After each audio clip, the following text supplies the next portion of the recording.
What's poppin'? Hey y'all, guess what we just did? Back. Oh, he went. We're back. But anyway, guess what we just did? What did we just do? You want to guess? Pookie, I was with you. You don't want to guess? Pookie, I was with you. You take a guess. Hey!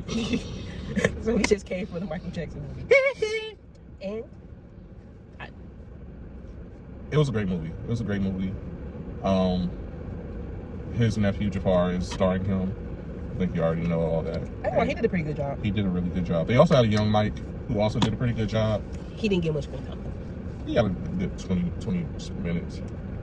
Yeah, but they skipped a lot of the childhood of the Jackson 5 and whatnot. They got to the point pretty fast. Yeah, you know, all things considered, I think both Mike's Young and Jafar did a really good job. Joel Jackson, Coleman Domingo.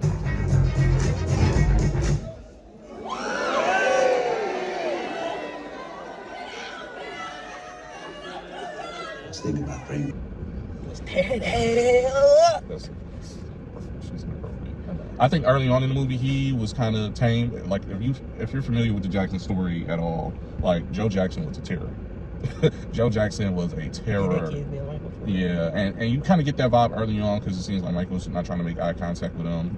Joe's keep telling them. No, when they started off the movie, it was almost kind of like I was like, they make him come off too nice. Yeah, he and seemed then nice. It was kind of like, okay. Then it went up, but that was like after the point. And I wish they would have inserted the part where, because when the movie starts, they're already singing and practicing, but they got to lead up to the point where Tito was playing his father's guitar, and he breaks the string of the guitar. Yeah, they skipped over that. And we just kind of jump in. We don't really get the backstory of how the Jackson 5 started, how they found out that the kids were talented. Because from then they told Joe that Tito broke the string, and then Tito's like, all right. And then Catherine's like, no, they should play for him. And then that's how you kind of get the gist of the Jacksons playing and being talented. Yeah, they made it seem like they was doing this from the jump. Yeah. But once they fast forwarded to older Mike, that boy's Jafar, man. He did his thing. He did his thing. At certain points, it was like super uncanny. I'm like, bro, I'm looking at Michael. I don't know.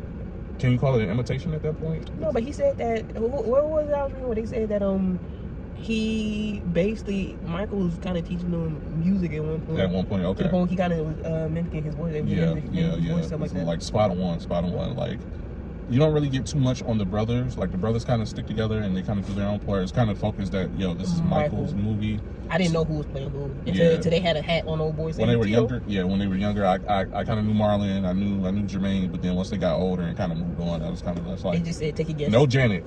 So if we know why Janet was in that movie. Look at Janet, she said, I don't want no parts of this movie. Randy, no parts. No parts of this movie. And then the story was compelling. They added a lot of the songs in the movie, and like when I say they played the whole song, you get every verse of the song. At some points, I'm like, yeah, they could kind of just get away with one verse and a chorus and move on, but no, they actually show you like, hey, they're performing.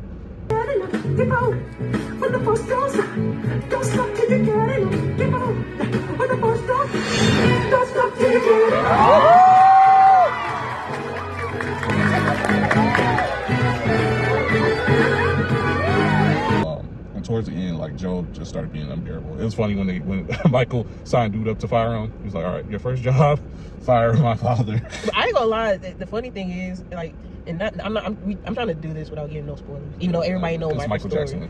But you could tell, they kind of set it up to the point where you could tell from the beginning when Michael was 8 that he was sick and tired of that dude. Yeah. Cause they had him at the table and the moment he started talking, Michael was like, just like, bro. I'm done with this dude. Yeah. Wouldn't make eye contact with him, kind of just like, and I'm like, dang, if you knew nothing about the Jacksons, at first you would think that this is a regular black family. But then you get into the deep dark territory of that Joe Jackson, his comments towards Michael, like calling him big nose, like, bruh, like, he got your nose. Why would you insult? That's what I said. Your nose is the biggest out of the family. Everybody, I'm like, dog. Why would you call this little boy big nose, which led to Michael getting his nose job later on in life, and then which led to even the conversations between him and LaToya, and her wanting to get plastic surgery done. If you see LaToya Jackson today, by God, she's got work done. So, But I heard that even Joe Jackson had work done, which makes that even more ironic. Right, all that money that was coming in, he was like, Michael is my cash cow. Like, yeah, my other boys are talented, but this young one, how the movie made it sounded like they was trying to use Michael to make everybody rich at some point. Yeah. Like, oh well, the family, but really, no disrespect to the Jackson 5, because the Jackson 5 was a really good group. And I said this to you, is that I could understand why Michael branched out, because especially knowing he was the lead singer, most lead singers branch out, kind of end up leading to that anyway. But imagine him staying in the Jackson 5. I can't say that he would have been as big as he was if he stayed in the Jackson 5. Yeah, they were already getting older, and like the greatness. And I said this to you once the movie let out, was that the greatness of the Jackson 5 was they were a young, talented boy band. And back then, you probably didn't really see that as often. So you got this 10-year-old boy lead singing and dancing all throughout the stage at these grown adult, like singing out grown bars, adults, clubs, juke joints, performances everywhere, and it was a spectacle. It was a spectacle. So when you get 30 and 40-year-old, you just like every other boy band. Yeah, it's just like, all right, nah, we don't want to see that. Like, and I'm gonna say it wasn't the fact that people didn't want to see it, but then, like I said, I can't say that Michael wouldn't want to do everything that he did if he stayed with his brothers, just because even in the movie they talk about how he had all of these ideas and like thought process of how he wanted to do it, and then even knowing that his dad was basically over the entire band on everything, he wouldn't have been able to do that, especially staying under his dad. And then as soon as Michael got that independence, he was like, yo, I'm taking off, I got this album. But the messed up thing is Joe's like, yeah, that's fine, but from 9 to 5 he's mine. Anything he do after 5 is cool with me, but once it come back around 9, he was basically asking Michael to be a side project. At 20 years old. Like, I didn't know that Michael was 20 when he dropped his first album. Like, he's staying at home and whatnot. And of course, when you got a family that big and a dynasty at that point, I guess it makes sense to stay together. But it was like, no, Michael had to get up and go and do his own thing. Because even the way his family looked at him when he would be bringing around different animals, I'm like, like all that. I ain't gonna lie to you though. If somebody was like, oh, come see my pet giraffe, I'm gonna go get a llama, I'd have been like, don't go around. Because his mama was sick. But shout out to Nia Long. Nia Long did a great job as his mama. Yeah, Nia Long, Coleman Domingo. I hope all the Oscars come your way. I think Jafar might get one, but listen, best supporting actor, best supporting actress, y'all did your thing. Not to make all of this sound positive, I don't have 100% positive opinion. Because to be honest, like I said, part of the movie kind of made it seem like, okay, like he was saying he was the cash cow. Yeah. Like, yeah, I wanted to be the Jackson 5, but it got to a point where, yeah, the Jackson 5, but most everybody coming to see Michael. Like, where Michael is Michael doing this? Is Michael going to be there? To the point where people ain't asking about the Jackson 5. They were asking about Michael. And his nephew played the heck out of him. Literally, like, if you go for no other reason, like you don't know much about Michael Jackson, go to see the performance that Jafar Jackson put on as Michael Jackson. Yeah, the fact that Jermaine and Michael had some beef, long-standing beef, and then the fact that his son is playing Michael. Yeah, but you know that's family. You know, you have a lot of different opinions about this movie because his Michael's daughter Paris didn't want anything to do with this movie. She didn't. Janet didn't want anything to do with the movie. Randy didn't want anything. Diana Ross didn't want to be a part of this movie, and that's a big part of. Well, there was probably other reasons why Diana didn't want to be a part of the movie. A big part of that first, you know, and your beef was that they skipped over a lot of the Motown history. Yeah, they was like Motown, Los Angeles. What? Yeah. We gonna just ignore the fact that Motown was in Detroit first? Yeah, and they started out over here after they left Gary. They spent a prominent amount of time in Detroit. Like, skip that entire. I was telling her, like, when my dad was growing up, he used to play so close that him and his group of friends would play in front of the Jackson House out in Detroit. And the fact that they kind of skipped over the importance. You got to see people like Quincy Jones and Berry Gordy, you know, who are monumental and pivotal in that time frame to Motown, but they kind of just skipped over. I get it, it's Michael Jackson movie, but you know, as people from Detroit, you got to keep that rich history of Motown alive. But overall, I think it was a great movie. I think it has some spots where it could be worked on, but for the most part, like I enjoyed myself. Like, it brought me back to my love of Michael Jackson and his mind and the music he created. Because even though he was like, you know, I'm a proud black artist, but I make my music for everybody. You know, black, white, doesn't matter. Like he would go through the ends of every meaning of everything to make sure that his music reached everybody, and that just speaks to the volumes of how big of an artist he was. Yeah, they showed his thought process making music and everything. Yeah. So out of 10, what would you give the movie? I would give it. I don't believe in 10s. I would give it like an 8. You've seen it? 8.5, 9. Okay, that's fair. Yeah, no, I would give it 8 because, to be honest with you, we've all seen the Michael Jackson. I thought it was 2 different movies. It was just really. It was that first one was a really. Yeah. That one movie was a really long movie. I think Angela Bassett played Catherine.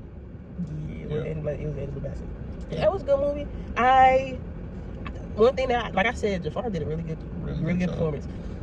One thing I hope doesn't happen though is that because he did so well, that somebody tries to convince him to make a Michael Jackson album, pretending to be Michael. I mean, technically, the soundtrack of the movie, I think, is his re-recording. No, it is his re-recording. Yeah. He sounds exactly like Michael, and it was a really good re-recording, but it's emulating Michael. But you talking about an entirely new album? Like oh, we're gonna start out.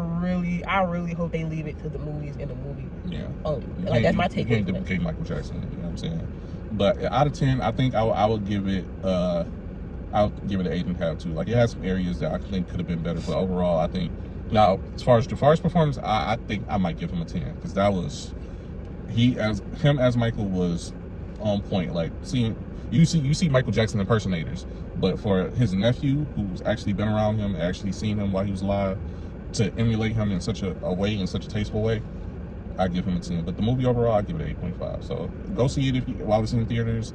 Like Michael Jackson is a national treasure. Like he's a global superstar, one of the biggest superstars to ever exist, even in death. Like this movie's been doing record-breaking numbers. So I advise you to go see it, just even if you're not familiar with Michael Jackson, which is hard to believe. But all right, we're gonna get up out of here. That's Pop 313. Our review of Michael.